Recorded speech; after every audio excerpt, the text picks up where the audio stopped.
आपके सामने है मुसाहिफ नंबर 13, सवाल नंबर 1। हुवल्लज़ी युसव्विरुकुम फिल अरहामि कैफ़ यशा ला इलाहा इल्ला हुवल अज़ीज़ुल हकीम। अऊज़ु बिल्लाहि मिनश शैतानिर रजीम। बिस्मिल्लाहिर रहमानिर रहीम। हुवल्लज़ी युसव्विरुकुम फिल अरहामि कैफ़ यशा ला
ربنا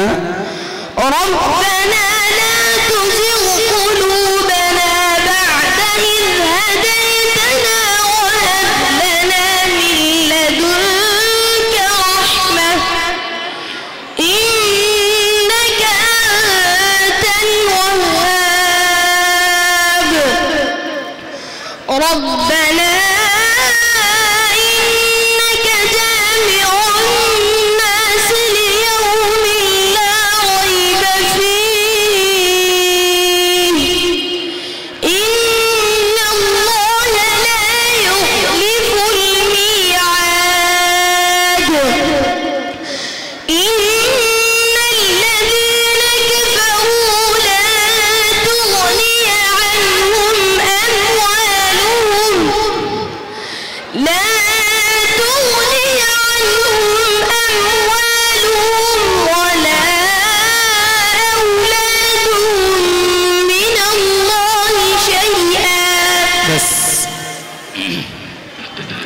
सवाल नंबर 2।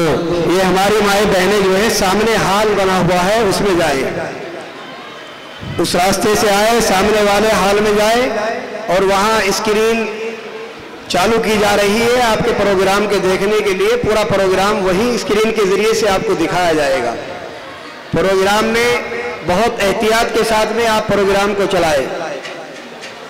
उधर हमारे जो इंतजामिया तलबा हैं वो उधर खड़े हो जाए। हाफिज तहसीन साहब, आसिफ कुरैशी साहब थोड़ा सा उस तरफ को जा करके उस तरफ की जिम्मेदारी को देख ले और ये कुर्सी बिछाकर उधर बैठ जाए। जो भी खवातीन आए वो सामने के हाल में जाए। सवाल नंबर 2। अला तुक़ातिलून क़ौमन नकसू ऐमानहुम व हम्मू बिइख़राजिर रसूल। अऊज़ु बिल्लाहि मिनश शैतानिर रजीम। अला तुक़ातिलून क़ौमन नकसू ऐमानहुम व हम्मू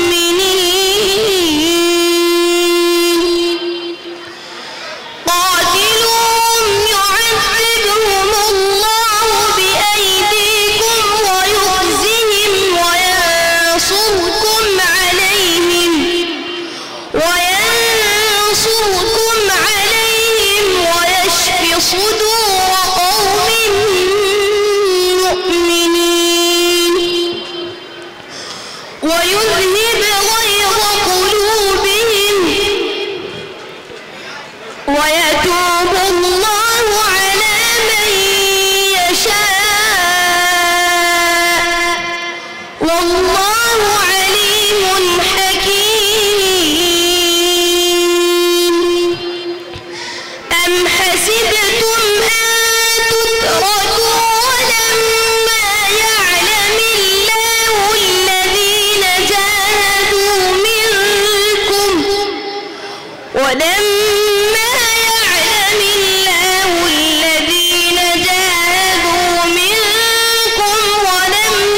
يتخذوا من دون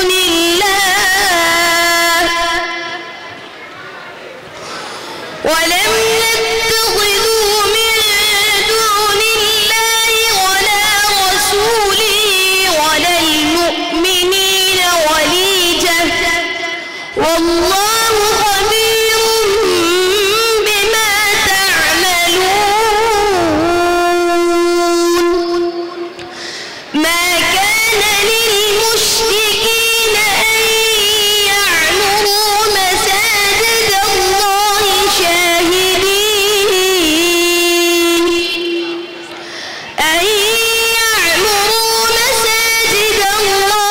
شاهدين على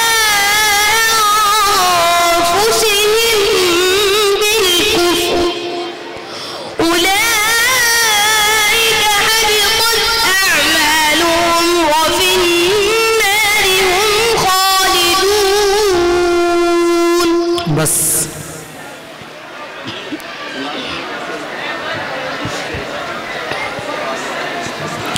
सवाल नंबर 3 वضل عنهم ما كانوا يدعون من قبل وظنوا ما لهم من محيص. أعوذ بالله من الشيطان الرجيم. وضل عنهم ما كانوا يدعون من قبل وظنوا ما لهم من محيص. لا يسأم الإنسان من دعاء الخير وإن مسه الشر فيئوس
सदक़ल्लाहुल अज़ीम। अलल इंसान, नून साकिन का कौन सा कायदा होगा? इख्फा हकीकी होगा। जा का मखरज बताइए। ज़बान के नौ पर फला सुफला का किनारा और कुछ इत्तिसाल सना अल्लाह से जाइए।